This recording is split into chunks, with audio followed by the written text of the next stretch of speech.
Olá, caro estudante, seja muito bem-vindo à aula da disciplina História e Cultura Alimentícia de Minas Gerais.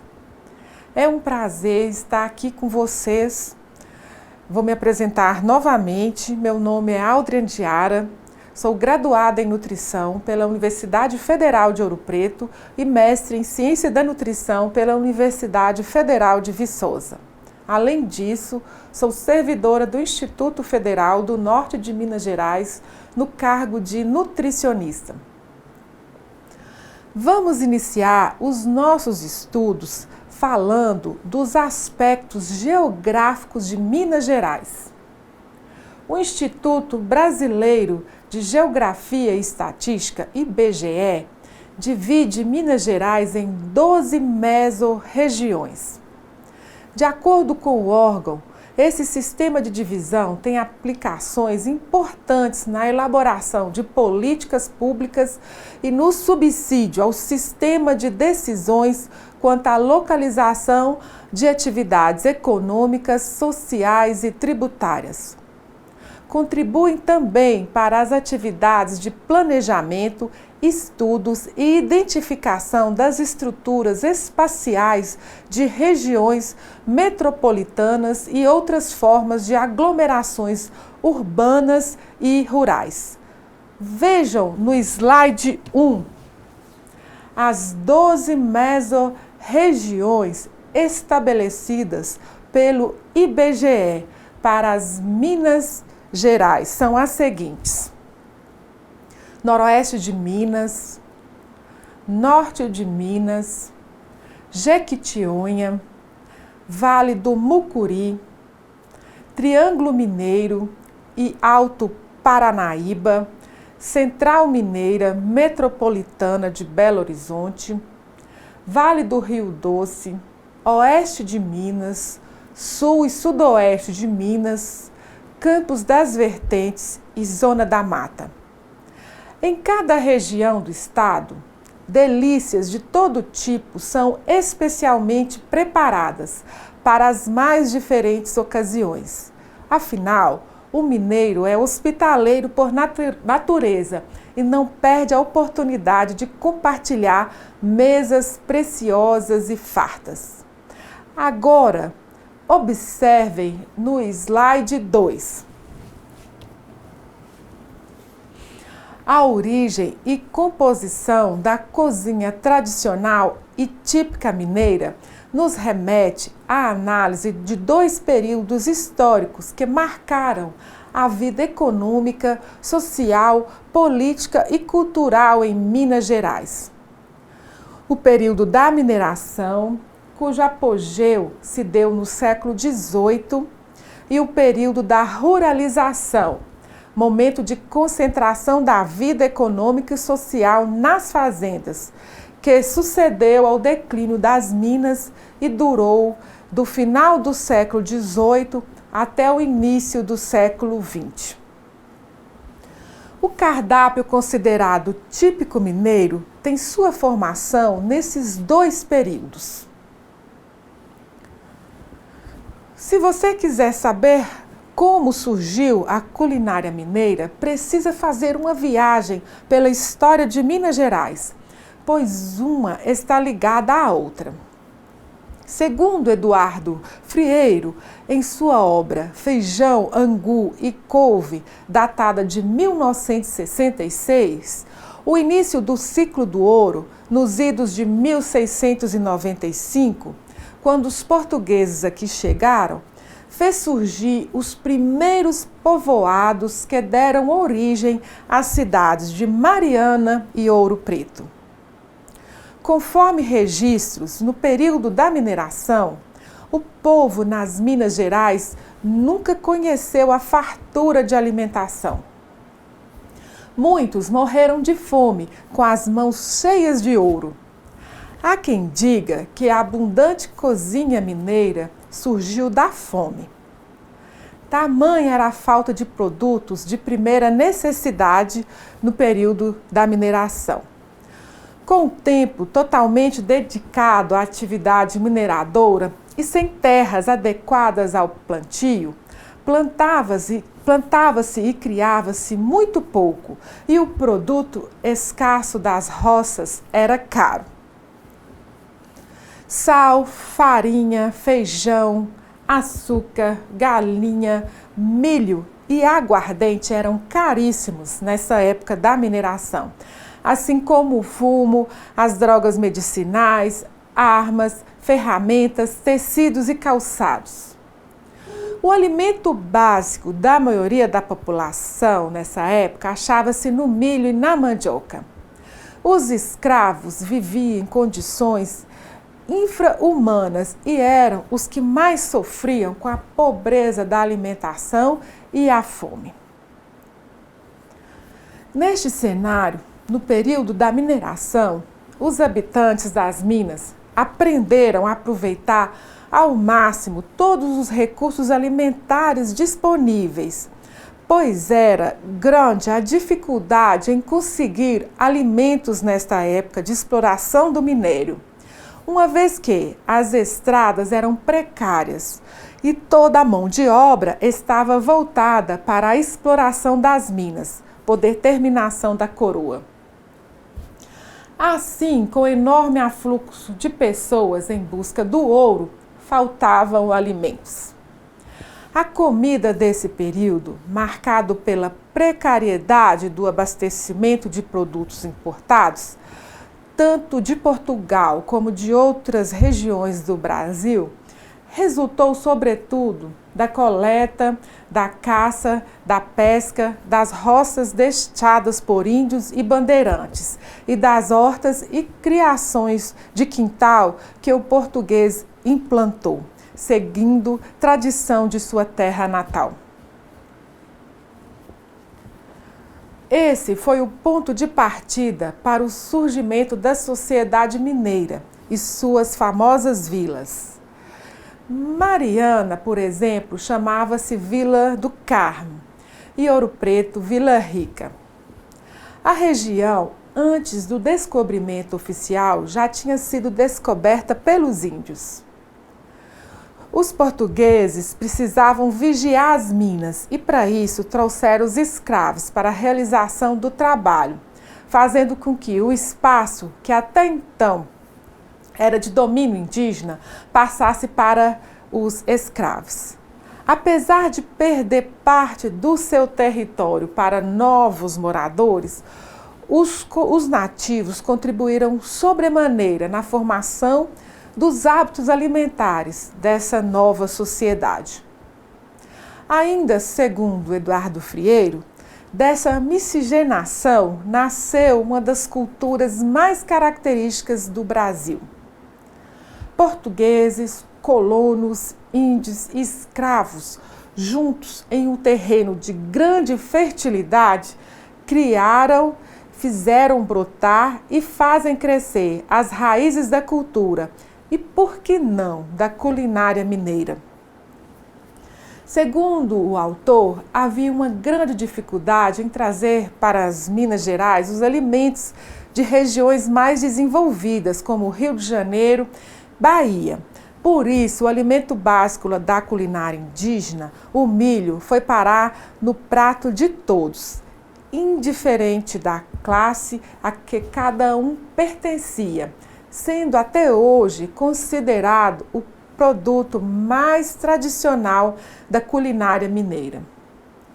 Desde então, são preparadas verdadeiras maravilhas com esse grão. Broa de fubá ou bolo de milho verde, cremoso e saboroso, acompanhados de seu par inesquecível, o café. O mingau de milho verde ou curau é servido como sobremesa e no café da manhã. Já o angu, mistura de fubá de moinho d'água com água e sal, é acompanhamento obrigatório do frango com quiabo ou ao molho pardo, ou simplesmente coberto com carne moída, com ora pronobis, todos os pratos típicos de Minas. Outro prato de reconhecimento nacional é aquele em que o milho é usado de forma mais rústica, a canjiquinha com costelinha de porco. A canjica de milho branca é usada tanto em pratos salgados quanto para fazer um doce consumido nas festas juninas, acrescido de amendoim e coco. É nesse contexto que surge a figura do tropeiro. Os tropeiros, comerciantes que iam e vinham, comandando as tropas de animais utilizados para o transporte, traziam e levavam todos os produtos, dentre eles cachaças, sementes e o precioso sal. Como já foi dito, muitas pessoas se mudaram para a região de Minas Gerais quando descobriram que lá havia ouro e pedras preciosas. Todos queriam ficar ricos. Todos queriam encontrar riquezas, mas ninguém queria plantar. Sem plantações, o que o homem iria comer? Para os mineradores, não era viável colocar um escravo para trabalhar na plantação de alimentos, pois era uma força a menos em busca pelo ouro. Tudo era difícil, não havia estradas e nem transporte público naquela época. A dificuldade de chegar à região de Minas Gerais afetava muito o abastecimento de mantimentos. Como consequência desse acontecimento, surgiram os tropeiros, viajantes encarregados de fazerem a transição de alimentos e materiais de necessidades básicas de outras regiões para a região de exploração. Os tropeiros empreendiam longas viagens, abastecendo as capitanias, sobretudo as minas. As tropas se sujeitavam a estradas precárias, aos salteadores, às intempéries, tornando o abastecimento difícil e de alto custo. Vejam no slide 3. Vamos conhecer mais sobre os tropeiros. Os tropeiros eram condutores de tropas de cavalos ou mulas, que atravessavam extensas áreas transportando gado e mercadorias. Os percursos podiam durar várias semanas e envolvendo regiões do sul, sudeste e centro-oeste do Brasil. Essa atividade dos tropeiros existiu desde o século XVII até o início do século XX. A partir do século XVIII, pequenos povoados começaram a surgir ao longo do trajeto das tropas, principalmente no sul e sudeste, onde os tropeiros paravam para trocar mercadorias e o gado também podia pastar.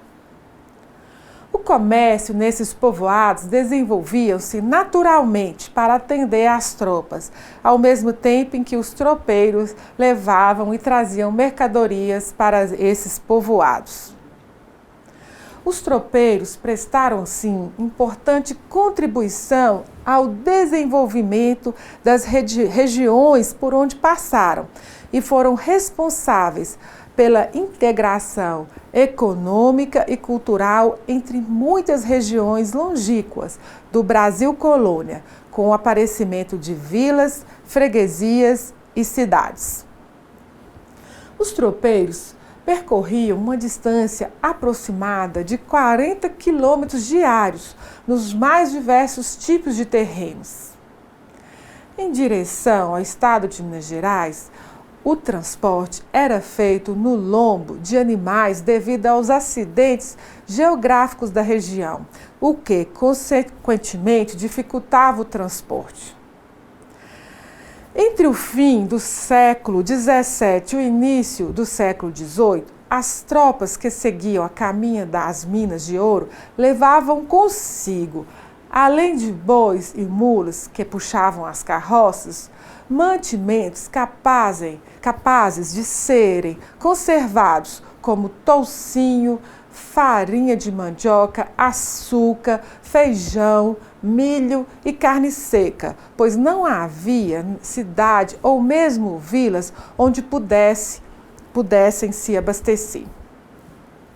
A dieta então dos tropeiros era composta basicamente de feijão cozido com carne seca e depois misturado com a farinha de mandioca.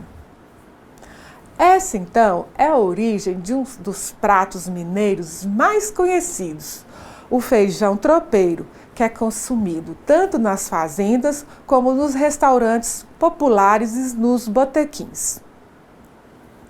Nos pousos, comiam feijão quase sem molho, com pedaços de carne de sol e toucinho, que era servido com farofa e couve picada.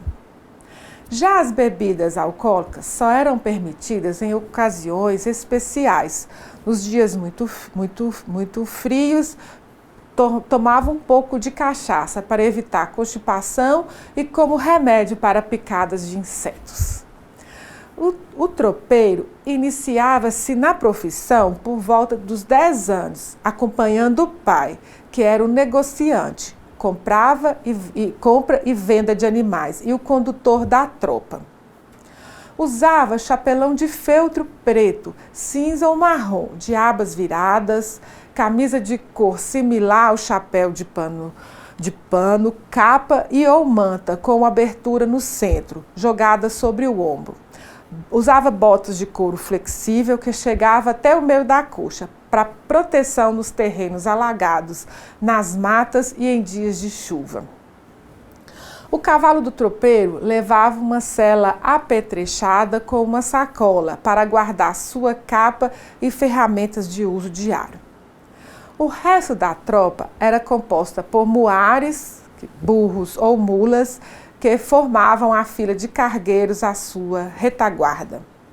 Esses animais eram responsáveis por carregar a malotagem composta pelos apetrechos e arreios necessários de cada animal no acondicionamento da carga e pela bruaca, bolsões de couro que eram colocados sobre a cangalha e serviam para guardar comida e mercadoria. O estado de Minas Gerais ainda guarda vestígios da influência dos tropeiros, não só nas ruínas, na culinária e nas fazendas, mas também na linguagem do homem do campo. Vejamos no slide 4 alguns dizeres herdados dos tropeiros. Ancorote é um barril pequeno usado para transporte de aguardente, também conhecido como corote. Temos também a bruaca, que é uma bolsa de couro cru usada para transporte de comida e mercadorias. Guampa, que é um copo ou vasilha para líquidos feita de chifre. Tralha, que é a bagagem que acompanha o viajante. Conjunto de peças de montaria e zangar, que significa estragar a carga de carne de porco por falta de sal ou atraso na viagem, entre tantas outras palavras que guardam influência dos tropeiros. Os tropeiros carregavam sua própria cozinha, cozinhavam o feijão e comiam-no com torresmo e farinha, seguido de rapadura ou melado, chá ou café. Com as carnes secas, salgadas ou alguma caça, faziam paçocas e farofas.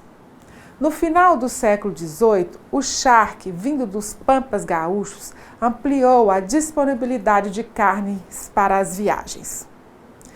As técnicas de conservação do alimento tinham grande importância e a farinha de milho ou de mandioca, as carnes conservadas na própria gordura, salgadas ou secas, eram fundamentais para as viagens e para as mesas no dia a dia. Trazido pelos portugueses, o porco era o centro da economia doméstica.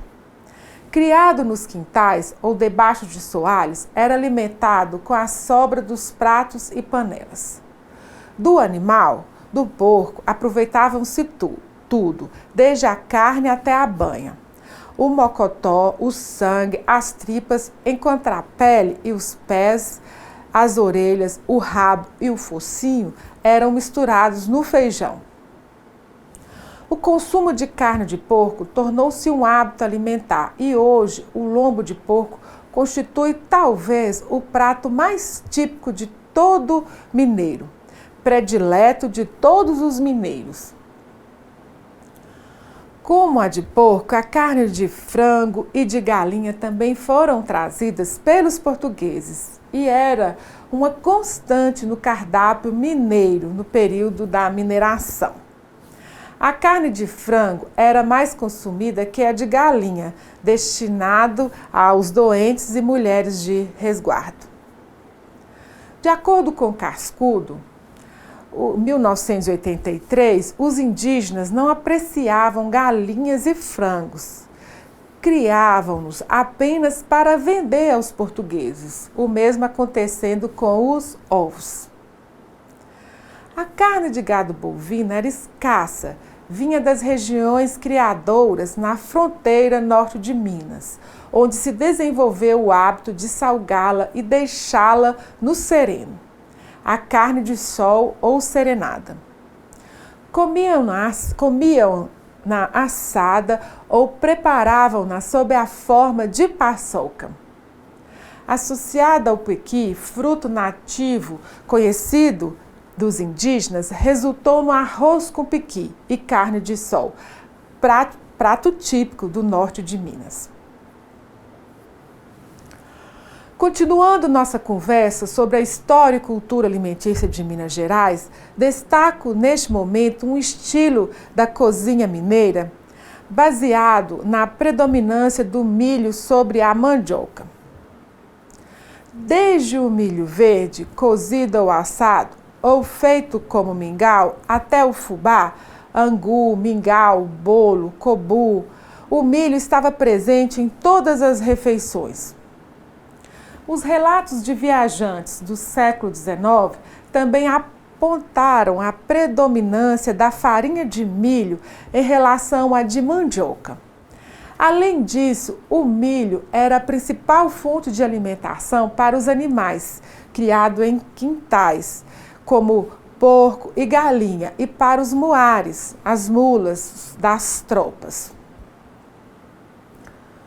A ausência do sal na comida é atribuída ao altíssimo preço que esse produto atingia nos tempos da povoação do território mineiro, já que provinha das longínquas salinas marítimas. No entanto, tal ausência era sentida, sobretudo pelos portugueses, uma vez que índios e negros não tinham costume de utilizá-lo. Aprendendo com eles a consumir a mandioca sem sal, assim como o milho assado ou como pamonha e canjica, que também não era temperado. Escaldado, pirão, paçoca, farofas, pratos à base de mandioca e de milho foram os primeiros feitos sob a influência indígena. O pirão nativo é um caldo quente de peixe ou carne colocado sobre a farinha de mandioca seca, um escaldado que, sozinho, constituía praticamente uma refeição. Já o pirão cozido, feito ao fogo com farinha de mandioca e consumido com auxílio de talheres, é uma adaptação portuguesa. Algumas receitas de cobu feitas em Minas Gerais se originaram do costume indígena de assar massa de milho em folha de bananeira. O acréscimo de ovos, leites, especiarias, açúcar, sal e manteiga veio por meio da presença portuguesa. Vejamos no slide 5. Vamos conhecer mais sobre o cobu da roça. O cobu é uma iguaria mineira preparada com fubá, semelhante a uma broa, que na região da Estrada Real é apreciada desde os tempos do ciclo do ouro. A receita de cobu foi perpetuada pelas mãos de uma neta de tropeiros, que ensinou sua arte para outras regiões de quitandeiras da região. Vejamos a receita dessa iguaria mineira no próximo slide. Essa receita que vou passar para vocês, essa receita de cobu, é de uma senhora que mora numa fazenda situada em território Rio, subterritório Rio Doce. Então vamos aos ingredientes. Você vai precisar de 1 kg de fubá, meio quilo de farinha de trigo, meio quilo de manteiga, 3 ovos batidos, 1 quilo de rapadura derretida, meio litro de coalhada, 1 colher de sopa de bicarbonato e 1 colher de sopa de cravo da Índia moído, 2 colheres de sopa de fermento em pó, 1 colher de chá de sal, folhas verdes de bananeira. Então vamos ao preparo. Coloque numa gamela o melado obtido da rapadura derretida, o cravo, a canela e o bicarbonato. Bata bem até que a massa fique de cor clara. Coloque em seguida a manteiga e os ovos batidos. Junte a coalhada, misturando bem. Depois, adicione o fermento, o trigo, o fubá e o sal. Misture tudo. A massa não pode ser nem mole nem dura. Para fazer o cobu, coloque uma colher cheia de sopa da massa em um pedaço de folha de bananeira. Dar 2 dobras, virando as pontas para baixo. Colocar no tabuleiro, também com as pontas viradas para baixo. Assar em forno bem quente. Uma dica: prefira as folhas novas da bananeira. Antes de fazer o cobu, levar as folhas ao fogo para murchar, separando as folhas das fibras grossas. Espero que gostem e testem essa receita. Como falei, é uma iguaria de Minas, desde os tempos do ciclo do ouro. Mais um comentário para reforçar. O fubá é a farinha de milho moída bem fina. Quando é moída grossa, chama-se canjiquinha. O fubá ele foi introduzido no Brasil pelos portugueses e passou a ser muito usado pelos tropeiros a partir do século XVIII. Desde então, ele se enraizou na cultura brasileira. Nas festas juninas, época de colheita do milho, você encontra vários quitutes feitos a partir do fubá. E não posso deixar de lembrar alguns ditos populares do interior de Minas que todos conhecem bem. Você vem com milho e eu já vou com fubá. Debaixo desse angu tem carne ou caroço. Então, vamos continuar os nossos estudos. Vamos falar um pouco sobre os aspectos históricos e culturais de algumas delícias mineiras. Tutu, fubá e angu. Na África, eram conhecidos vários tipos de feijão. De lá, os portugueses trouxeram o andu, muito apreciado no norte de Minas e nordeste do Brasil. De acordo com Frieiro, 1982, da grande variedade de feijões que foram trazidos para o Brasil, em Minas, o preferido é o do grupo mulatinho. Além desses, o roxinho, o manteiga, o chumbinho e o preto também são utilizados. Feijão e farinha misturados, utilizando a técnica do cozimento na panela habitual entre os portugueses, provavelmente constitui a origem do tutu, com o acréscimo de alho e toucinho que eles nos ensinaram. E o fubá e o angu? As palavras angu e fubá são de origem africana. Fubá era o nome dado às farinhas, no caso em questão, a de milho, conhecido na África desde o século XVI. Angu consistia na mistura de água fervente com fubá, forma popularizada no Brasil. O angu de milho verde é invenção local, embora a técnica seja a mesma do angu africano, assim como o nome é o mesmo.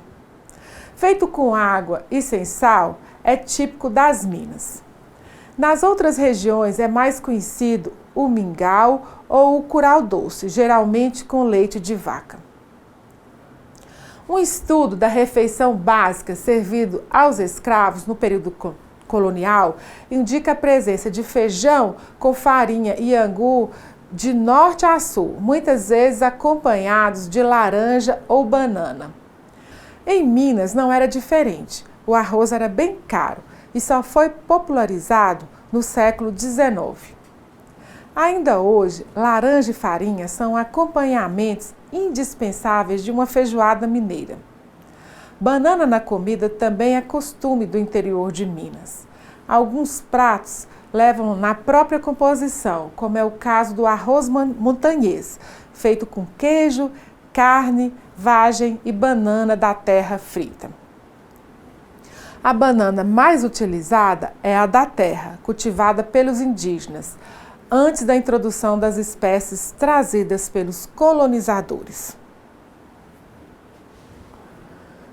Prezados alunos, vou repetir e reforçar. Das crises de fome do século XVIII, período da mineração, surgiu o aproveitamento dos alimentos disponíveis. E da busca do melhor aproveitamento, chegou-se a variada e farta, simples e sofisticada cozinha mineira. Na cozinha mineira, que foi criada durante o período de ocupação do território e de extração mineradora, os indígenas nos ensinaram a sobrevivência, deixando-nos alimentos que seriam decisivamente incorporados ao cardápio nacional. Os africanos recriaram pratos de sua terra com os elementos nativos. E a influência portuguesa determinou a definitiva composição de pratos nacionais, acrescentando técnicas e ingredientes de sua tradição. Para Cascudo, 1983, a presença portuguesa valorizou o sal e revelou o açúcar aos indígenas e africanos. Introduziu a fritura, inicialmente feita com azeite português. Introduziu a banha de porco, a manteiga, os queijos e o leite de vaca ou de cabra. Da presença portuguesa proveio também a utilização do ovo da galinha, que propiciou um farto rendimento culinário. Fritadas, doces, bolos, ovos cozidos, estrelados, quentes, moles, baba de moça, doces de ovos, fios de ovos, gemada com vinho do Porto e, nos pratos indígenas, canjica, mingau, papas. O açúcar conquistou a todos. Escravos, sertanejos, caçadores, romeiros tinham na rapadura com farinha uma provisão nacional. Em Minas, melado com farinha e mais tarde com queijo tornou-se receita consagrada de geração em geração. Inaugurou-se a sobremesa que nativos e africanos desconheciam, reproduzindo-se e recriando-se doces que já eram parte da tradição portuguesa, adicionados a elementos nacionais como amendoins e castanhas nativas, bananas da terra, cajus, araçás e ananases. As compotas aproveitaram as frutas nativas e aquelas que os portugueses trouxeram para os quintais brasileiros. Os engenhos locais forneceram a rapadura, melado ou açúcar. A preferência pelo doce em relação às frutas foi influência portuguesa. Saint-Hilaire, um botânico francês que veio para o Brasil em 1816, observou o gosto dos mineiros pelos doces e geleias e o seu talento para confeitá-los. Censurou-lhes, porém, o abuso do açúcar, que mascara o sabor dos frutos. Esse reparo o fazem muitos estrangeiros que provam os nossos doces. Em Minas, no entanto, grande parte dos doces e bolos eram característicos de tempos de maior fartura ou eram presenças em ocasiões especiais devido à escassez de gêneros dos primeiros tempos. O gado era raro nas Minas antes do século XIX, o que limitava a quantidade de leite, de manteiga e de queijo disponíveis. Os ovos eram necessários ao consumo diário, pouco sobrava para a doçaria. Nesse contexto, no século do ouro, ou seja, no período da mineração, certamente predominaram as compotas de frutas colhidas no quintal e aqueles pratos onde era possível substituir o que vinha de Portugal. Os portugueses usavam muitos vegetais na sua alimentação de origem e estabeleceram uma vasta horta nos quintais mineiros, aproveitando também vegetais locais. Os caldos e os cozidos marcam a alimentação portuguesa. Para o Brasil, trouxeram trigo, arroz, abóboras, pepino, gengibre, mostarda, nabos, alface, hortelã, funcho, chicória, cenoura, acelga, espinafre, entre outros alimentos. Uva, figo, romã, laranja, limão, ao lado dos cocos e ainda melão, melancia e cana-de-açúcar foram as principais contribuições dentre as frutas. Daqui, os portugueses aproveitavam a taioba, bredos, abóboras, batatas, batata doce, mangará, mangarito, tomate, maxixe e, trazidos da África, vieram quiabos e inhames, alho, cebola, cominho, coentro, vinagre, louro, salsa e cebolinha, alecrim, pimenta do reino, canela, cravo, eram alguns dos temperos e especiarias que chegavam do reino. Os recheios portugueses com azeitona e toucinho para aves, lombos, caças e peixes foram recriados com o emprego da farinha de mandioca, o que podemos perceber em pratos assados mineiros. O peixe salgado era de consumo mais comum como o bacalhau, que vinha para as mesas abastardas, em caixa ou barricas, nos lombos de burros das tropas. Vamos ilustrar agora alguns ingredientes nativos utilizados na comida mineira, o mangarito e a taioba. Vejam no slide 7. Mangarito fez sucesso quando chegou ao prato dos colonizadores. No clássico O Cozinheiro Nacional, livro reeditado pela editora Senac em 2008, foi o segundo livro de culinária publicado no Brasil, o mangarito é citado numa receita de ensopado. Era também muito apreciado pela população no café da manhã, quando cozido na água ou assado no forno a lenha e depois recoberto de melaço. Já a taioba, que também fazia parte da dieta dos índios, é uma planta que produz folhas comestíveis gostosas, rica em nutrientes e muito fácil de ser produzida, especialmente no verão. No Brasil, principalmente nos estados de Minas Gerais, Bahia, Rio de Janeiro e Espírito Santo, aprecia-se muito o consumo de folhas de taioba. Elas podem ser preparadas de variadas maneiras, desde crua em saladas, como também refogadas e como ingredientes de receitas exóticas. Estão se tornando cada vez mais conhecidas e presentes na alimentação dos brasileiros.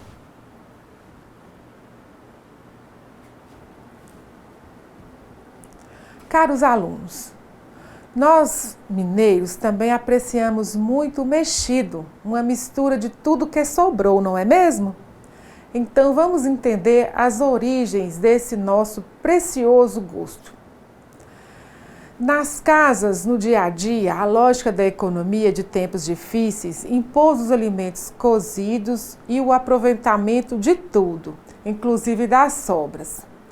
Para se fazer as farofas e as sopas, aproveitavam-se as sobras de carnes, legumes, feijões e verduras que compõem o cardápio do mineiro até nossos tempos.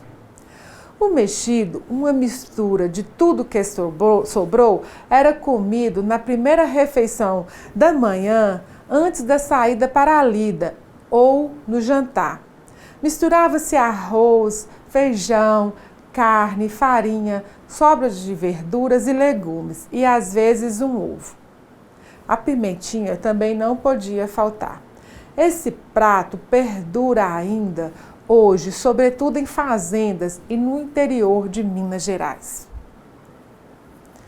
Outro dado interessante da história e cultura alimentícia de Minas Gerais, na cozinha mineira, os pratos assados, como o lombo, a leitoa e a galinha assados, eram pratos de festa, de domingo, de visitas.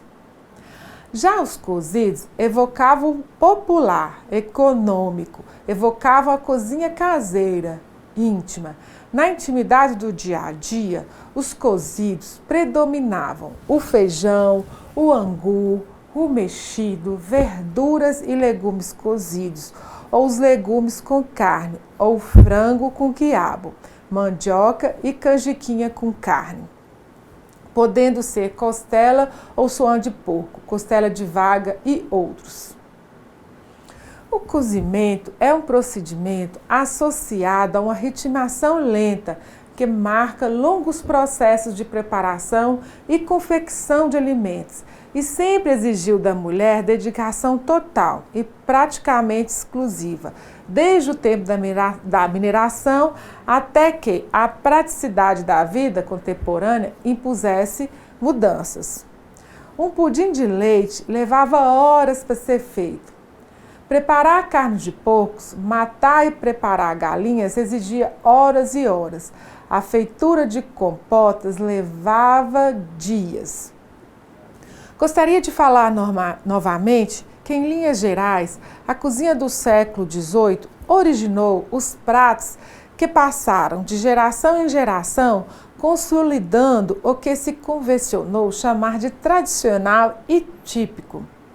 No período de ruralização, multiplicaram-se as hortas, os pomares e os frutos nativos, e os pratos considerados típicos são justamente aqueles que no passado foram partilhados por senhores, escravos, homens livres, tropeiros, fazendeiros. Caminhando um pouco mais na história e cultura alimentícia de Minas Gerais, nas fazendas do século XIX, a maior disponibilidade de gêneros, ou seja, a fartura, ampliou o receituário, mas sem acrescentar muitas novidades ao cardápio do período anterior. A maior disponibilidade do arroz ali cultivado ampliou as opções de pratos, tendo-o como componente básico. O arroz com feijão foi, aos poucos, constituindo a dupla que viria substituir definitivamente a farinha e o angu como acompanhantes tradicionais dessa leguminosa. No começo do século XIX, devido à expansão das fazendas leiteiras de Minas, o leite e seus derivados foram incluídos definitivamente em nosso cardápio. O principal derivado, o queijo de Minas, surge e passa a ser referência do que é ser mineiro. É praticamente impossível encontrar um mineiro que não goste de queijo e das delícias que ele nos proporciona. A mais famosa delas é o pão de queijo. O que começou como simples biscoito de polvilho, consumido internamente, transformou-se rapidamente em estrela nacional.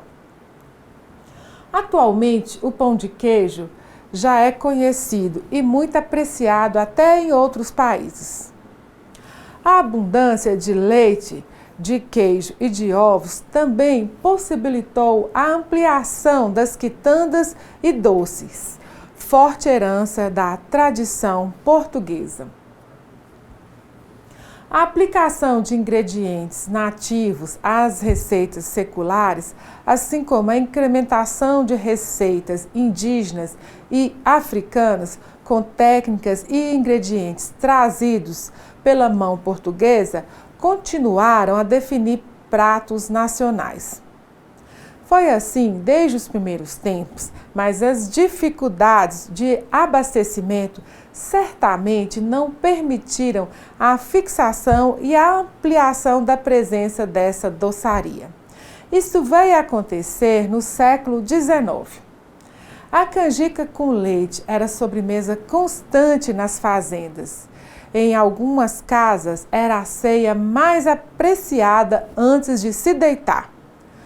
No entanto, a alimentação básica dos abastardos não variou muito em relação ao período anterior. Seu cardápio consistia de feijão com farinha de milho ou de mandioca acrescido de torresmo, carne cozida ou porco assado. Também se consumia galinha com arroz. Da horta vinham principalmente a couve, a abóbora, a batata doce. Já para os homens livres, pobres, a carne de caça quebravam a monotonia do trivial, cuja alimentação se assemelhava à dos escravos. Caçavam-se perdizes, codornas, pacas, tatus, catitus, antas, veados. Nesta época, os tropeiros continuavam carregando sua própria cozinha, hospedando-se gratuitamente nos ranchos, que só lhe cobravam o milho para os animais. A alimentação dos escravos, em geral, era composta de feijão cozido com gordura e misturado com farinha, ou feijão com angu e couve, alguma abóbora e, raramente, um pedaço de carne de porco, fresca ou salgada. Acompanhavam, às vezes, laranjas, bananas e angu com leite. Na ceia, canjica adoçada com rapadura. Alguns escravos tinham suas roças e podiam acrescentar à sua alimentação ervas como mostarda e serralha, que cresciam espontaneamente, além de mandioca, batatas e, eventualmente, alguma caça. Outros escravos deviam contentar-se com laranja, banana e farinha de mandioca, ou, quando muito, um feijão bichado com angu mal cozido.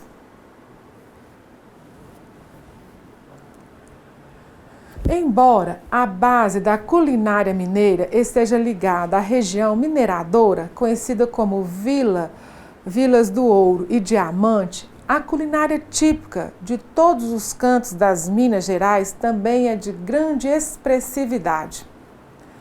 Nas cidades, às margens dos rios mineiros, como São Francisco, Rio das Velhas, Paracatu, Jequitinhonha, Rio Doce e Mucuri, peixes como curimatã, dourado, pacu, bagre, piau e principalmente o surubim e a traíra são consumidos de diferentes maneiras.